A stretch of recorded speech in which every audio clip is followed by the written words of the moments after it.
Donc moi j'ai une formation de Sciences Po Paris et de droit, donc droit public à Paris 1, maintenant ça s'appelle le Panthéon-Sorbonne. Donc j'ai fait cette double formation pendant mes études et je me suis consacrée à la sortie de Sciences Po et de mes études de droit, puisque j'ai fait 2 DEA de droit également, aux questions migratoires. C'est une histoire familiale. Ma famille est d'origine balte, à l'époque c'était la Russie. Ils sont partis en Amérique latine. Ensuite, ils sont revenus en France après la crise des années 30. Donc, c'est une histoire de migration, finalement, mon histoire familiale.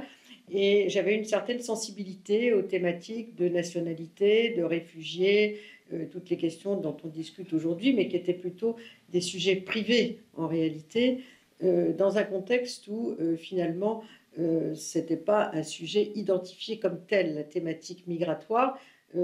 Quand j'étais à Sciences Po, quand j'étais à la fac de droit de Paris 1, il n'y avait aucun cours sur les migrations, parce que c'était surtout une question sociale. Et il n'y avait pas vraiment de portage politique par un parti. À l'époque, on était au début des années 70, à la différence d'aujourd'hui, de cette thématique migratoire. C'est Jean-Marie Le Pen qui, en 83, avec le succès aux élections municipales de Dreux, ajoute, si j'ose dire, à ces thématiques d'extrême droite, l'Algérie française, l'Action française, etc., la thématique migratoire. Donc ce n'était pas un sujet identifié comme tel, modeste en réalité, et il y avait peu de travaux. Alors moi, ce qui a changé pour moi, en tous les cas, dans mon itinéraire, c'est que la migration, c'est devenu un phénomène global. Autrefois, on étudiait, même si ça pouvait exister aussi, mais on étudiait surtout les grands pays d'immigration. C'est-à-dire, moi, aux séries, on m'a demandé d'internationaliser, bien sûr, mon thème de recherche. Donc, j'ai mené beaucoup de travaux comparatifs, notamment avec des Américains, puisqu'il y avait Aristide Zolberg qui avait été invité aux séries plusieurs fois avant même que je le connaisse, et d'autres, comme James Holyfield et quelques autres. Et donc, on comparait les politiques européennes. L'Europe était en train de se mettre en place, il ne faut pas l'oublier. Elle n'était pas encore ouverte à l'Est.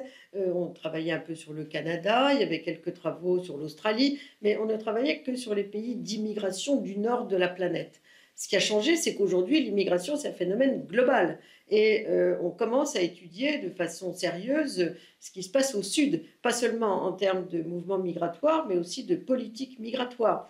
Donc en fait, ça, c'est le changement radical pour moi qui s'est produit avec l'ouverture à l'Est en 90-91 et puis l'entrée des pays du Sud dans cette logique de pays d'émigration, pays d'immigration, pays de transit, et aussi le phénomène pas seulement de globalisation que j'ai étudié dans mon atlas des migrations, puisque j'en suis à la 7e édition qui est sortie en 2025, surtout avec la régionalisation des flux. Un chercheur américain qui s'appelle Douglas Massey dit les flux sont organisés en espaces migratoires régionaux, c'est-à-dire il y a beaucoup plus de flux intercontinentaux que transcontinentaux. Et si on regarde les États-Unis, fonctionnent en synergie malgré la politique actuelle avec le Mexique. Il y a dans les quelques 11 à 12 millions de sans-papiers aux États-Unis, on a quand même surtout des gens qui viennent de l'Amérique latine. Ensuite, à l'intérieur de l'Amérique du Sud, on a surtout des gens qui viennent d'Amérique du Sud, qui sont des pays andins qui vont vers l'Argentine, le Chili, le Uruguay, etc. En Europe, 33% des flux sont des Européens, ce qu'on a tendance à oublier, de l'Est et du Sud. Le reste, surtout le pourtour sud de la Méditerranée.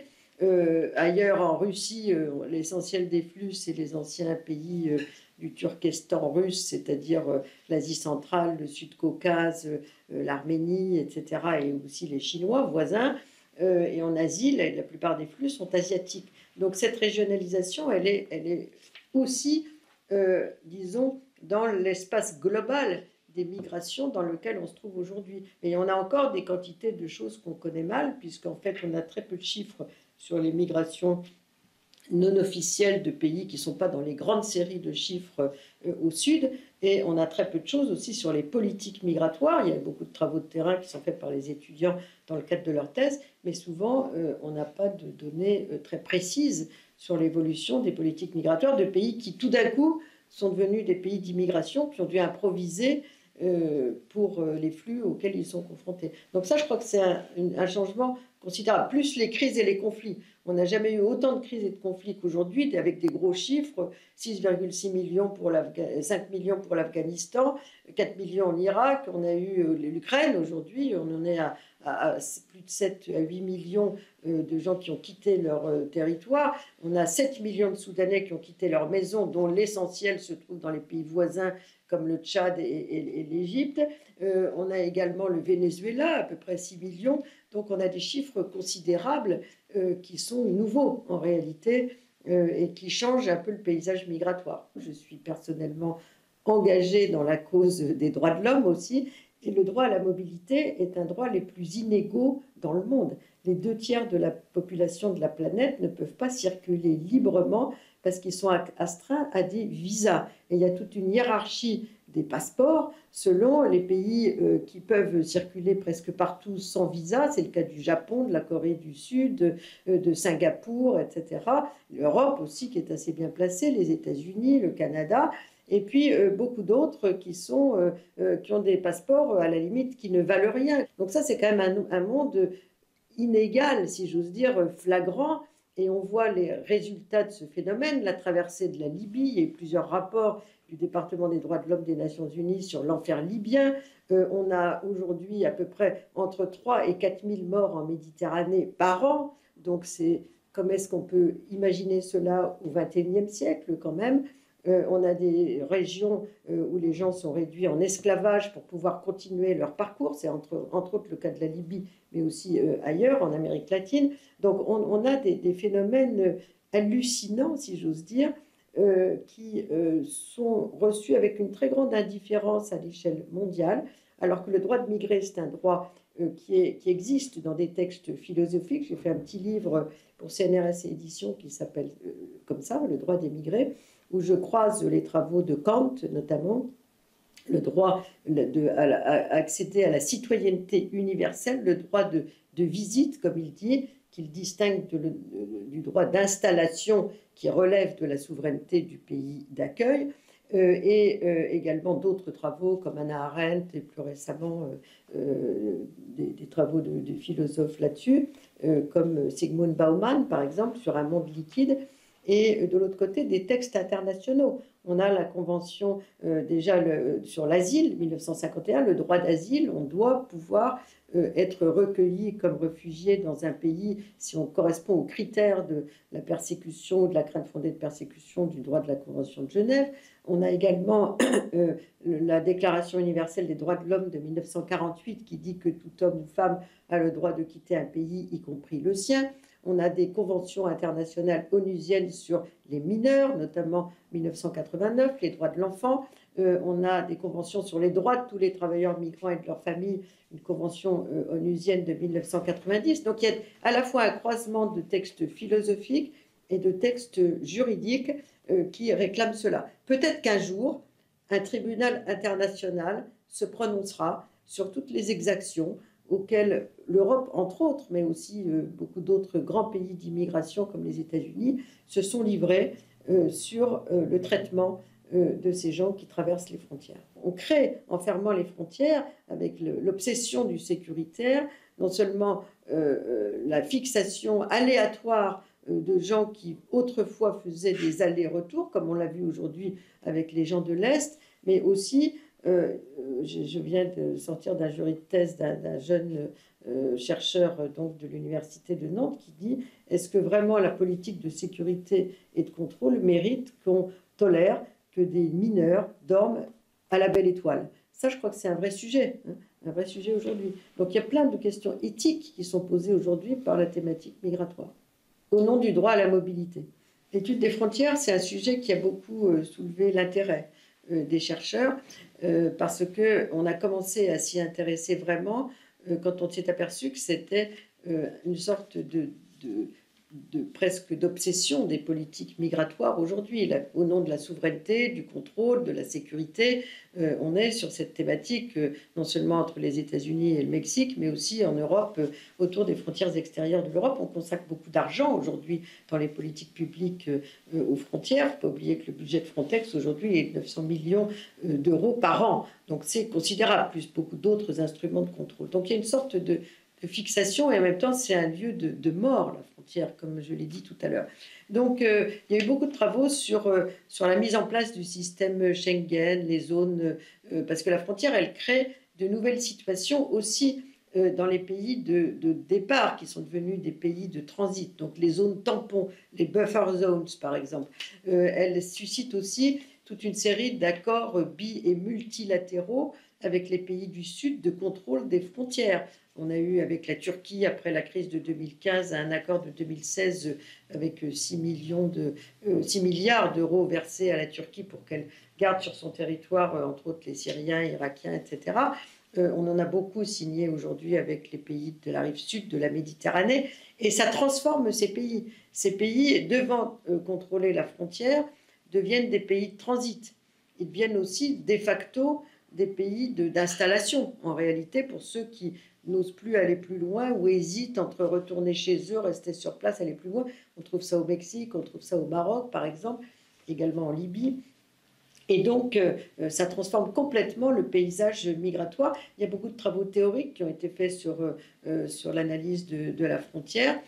C'est un sujet central de sciences politiques, en réalité, la frontière, parce que c'est quand même l'État. Hein. La migration, elle questionne dans ma discipline, la science politique, l'État, donc à travers l'État, les frontières. Elle questionne la question de l'appartenance aussi, parce que le réfugié relève d'un ordre international que l'État ne peut pas nécessairement totalement contrôler. L'État est soumis à l'interprétation de la Convention de Genève sur la notion de persécution. Donc il y a une nouvelle population qui n'appartient plus entièrement à l'État, mais qui appartient à un contexte international qui est celui du désordre mondial, et qui arrive dans les pays d'accueil, et qui, si ces personnes correspondent aux critères, vont pouvoir entrer, faire partie aussi progressivement de la population de l'État. Donc l'État est questionné, la frontière est questionnée, même si la frontière, elle est plus physiquement sur l'espace de la frontière, mais elle est en amont. Ça a été largement étudié par beaucoup de mes collègues. Elle est à travers les visas, à travers les accords de containment, comme on dit, les pays de départ qui empêchent les gens de partir, ce qu'on fait d'ailleurs avec l'Angleterre, ce qui est une curiosité, si j'ose dire, hein, parce qu'on dit qu'il ne faut pas qu'il y ait trop de migrants chez nous dans le discours public, mais en même temps, on nous demande d'empêcher les gens de partir vers l'Angleterre, ce qui est quand même assez étonnant. Enfin, c'est une parenthèse. Mais il y a aussi des accords de reconduction à la frontière. Donc, c'est tout un débat aujourd'hui qui soulève une sorte de diplomatie des migrations avec les pays du Sud. Donc, la frontière, elle est centrale. Donc, à travers les bouleversements introduits dans l'État en sciences politiques, par la question migratoire. Les autres thématiques qui sont bouleversées, c'est la citoyenneté. La citoyenneté, elle a été très largement bouleversée par les migrations, parce que d'une part, le national et le citoyen ne coïncident plus complètement. On peut être citoyen sans être national si on vote, par exemple, à l'échelon local en Europe et au-delà, puisque avant la citoyenneté européenne de 92, déjà des pays européens comme la Suède, le Danemark, les Pays-Bas et quelques autres avaient instauré la citoyenneté locale pour ce qu'on appelait les travailleurs étrangers. Hein. Donc on peut être citoyen local, et pas seulement électeur mais élu, sans être national. Et donc les deux sont dissociés. On a dû changer la Constitution à partir du traité de Maastricht de 92 pour dire que, effectivement, aujourd'hui, les Européens peuvent être électeurs et éligibles à toutes les élections. Donc la citoyenneté est questionnée juridiquement, mais elle est questionnée aussi dans son contenu. On a de plus en plus de gens qui ont des allégeances multiples, avec des formes de culture aussi multiples, des doubles nationaux de plus en plus, avec la migration également.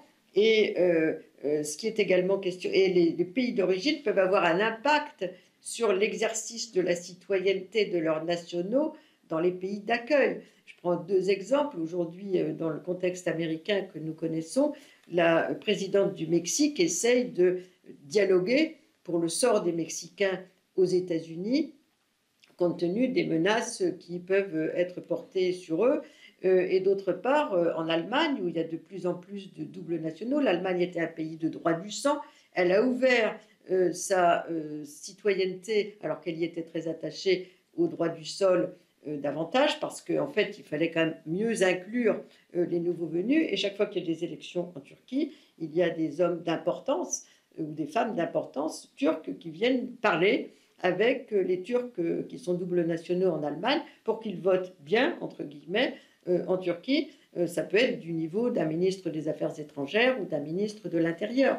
Donc en fait, les influences sont de plus en plus interdépendantes au sein de l'exercice de la citoyenneté. Donc la citoyenneté est fortement bousculée à travers la thématique migratoire, puisqu'il bousculait aussi, c'est la diplomatie.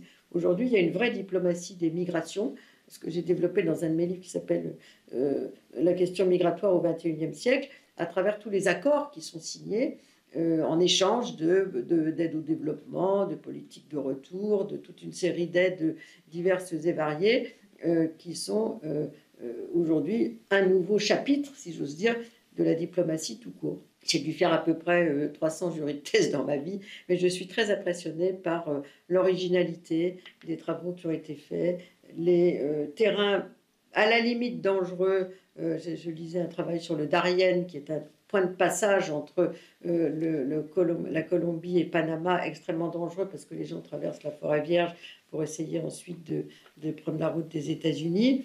Bon, je crois qu'il y a beaucoup de choses qu'on n'aurait pas étudiées dans le passé. Aujourd'hui, on est anthropologue, même si on appartient à une autre discipline, très très souvent. Donc en fait, je crois que ça, c'est une nouveauté depuis plusieurs années, depuis 15 ans, qui est très importante. Il y a peu de terrains qui sont complètement inexplorés aujourd'hui en termes de migration internationale non couverte, même si parfois on n'a pas de chiffres. Moi, je m'aperçois, puisque je viens de finir l'Atlas des migrations, 2025, il y a quand même des pays du Sud pour lesquels on a très peu de données, parce qu'il n'y a pas de comptabilité de qui entre, qui sort chez eux, surtout quand c'est des pays qui sont en crise ou en situation de demi-guerre civile. Mais dans l'ensemble, je crois qu'on couvre beaucoup. En revanche, ce n'est pas ce qui intéresse les décideurs. Voilà, je crois que ça, c'est le cœur du sujet, parce que les décideurs, eux, ils voudraient qu'on travaille sur la criminalité, sur le terrorisme, sur toute une série de sujets qui les dérangent pour communiquer avec ce qu'ils appellent l'opinion publique. Donc, ce n'est pas notre travail. Nous, on travaille sur du long terme, sur des phénomènes qui sont observables et qui sont des sujets peut-être qui leur paraissent d'une très grande banalité, mais qui sont le phénomène migratoire ordinaire. Hein. C'est ça aussi la recherche, analyser le phénomène migratoire ordinaire que l'on trouve dans les banlieues, que l'on trouve, et il n'y a pas tous ces phénomènes extrêmes dont on parle dans la presse. Tout le monde n'est pas violeur, tout le monde n'est pas assassin, tout le monde n'est pas un terroriste radicalisé. Mais c'est plutôt ça qui intéresse aujourd'hui, dans le contexte pas seulement français mais européen, les décideurs. Je pense qu'il faudrait développer beaucoup plus les migrations sud-sud, que l'on connaît mal.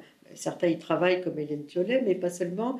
Et on a des données un peu parfois floues parce qu'on n'a pas des grandes séries statistiques que l'on a pour d'autres concernant la thématique migratoire. Très souvent, les politiques migratoires sont improvisées ou elles n'existent pas du tout. Alors qu'aujourd'hui, la plupart des migrations dans le monde, c'est des migrations sud-sud.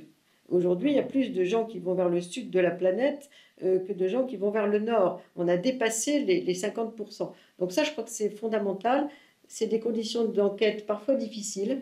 Il y a des camps, il y a toute une série de situations, surtout dans le contexte très récent. Et d'autre part, on a très peu de données sur leur politique migratoire. Par exemple, il y a plus de 50 pays qui n'ont pas signé la Convention de Genève sur l'asile. Il y a beaucoup de pays qui n'ont pas du tout régularisé. Ils n'ont pas de politique d'entrée. On tolère très souvent les gens qui arrivent d'autres conflits parce qu'eux-mêmes en ont provoqué et donc ils savent ce que c'est qu'avoir des guerres civiles, mais ils sont tolérés, mais très souvent sans aucun droit. Il y a des tas de trous dans la raquette, comme on dit dans l'application de la Convention de Genève. L'Égypte l'a signée, mais n'a aucune politique migratoire sur les réfugiés, par exemple. Donc on a des tas de... La Turquie l'a signée, mais elle n'a jamais élargi au reste du monde, indépendamment de l'Europe, depuis 1967, le bénéfice de la Convention de Genève pour le monde entier. Donc je pense qu'il faudrait faire l'inventaire de tout ça, et puis l'inventaire aussi très, très sérieux des thématiques de citoyenneté au Sud. Parce que la plupart des pays du Sud, tous les pays arabes sont des pays de droit du sang, ce qui est peu favorable disons, l'incorporation des nouveaux venus, et presque tous les pays asiatiques, ou quasiment tous, sont aussi des pays de droit du sang. Donc, et c'est l'essentiel de la migration dans le monde. Aujourd'hui, l'Asie, il y a 94 millions de gens migrants en Asie. Donc les grands enjeux aujourd'hui sont là, à mon avis, et sont assez mal connus. On n'est pas du tout cru ni écouté dans le débat public, même si les journalistes font ce qu'ils peuvent. Hein. Ils vont nous interviewer, mais à l'occasion d'un événement, il y a un Premier ministre qui a dit qu'il y avait une submersion, un autre qui a dit cela, mais sinon on n'est pas tellement interviewé au quotidien, puis c'est long les entretiens, puis ça peut être ennuyeux pour des gens qui n'ont pas accès à ce genre de langage qui est le nôtre. Donc déjà il faut communiquer, je crois que c'est fondamental, et communiquer de façon simple. Parfois, on est un peu jargonnant parce qu'on veut écrire dans des revues à comité de lecture avec des concepts, etc. Mais il faut aussi s'exprimer auprès de tout le monde. Il faut parler à tout le monde. Ça, je crois que c'est fondamental, parler à tout le monde.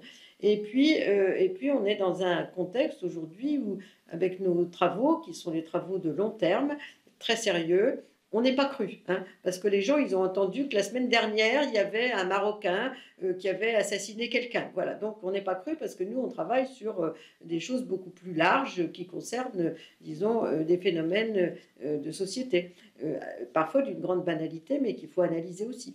Donc en fait, ça, je crois que c'est la question de la communication de nos travaux auprès de l'opinion publique dans un contexte hyper politisé de la question migratoire, est crucial, complètement crucial. Je fais partie du groupe des Infox Migration, mais malheureusement, on n'est pas tellement entendu avec tous nos travaux dont on fait état, etc., qui sont les travaux de l'Institut Convergence Migration, pour l'essentiel, parce que on a une petite voix par rapport à un Premier ministre, ou un ministre de l'Intérieur, ou quelqu'un d'autre qui va déclarer de façon tonitruante qu'on a le double d'immigration en France de la réalité, parce qu'il fait 2 fois les comptages de même personne, ou parce qu'il veut faire carrière dans son parti. Donc, non mais c'est ça la réalité. Être chercheur sur la migration, je pensais que c'était un sujet assez tranquille quand j'ai commencé à travailler là-dessus.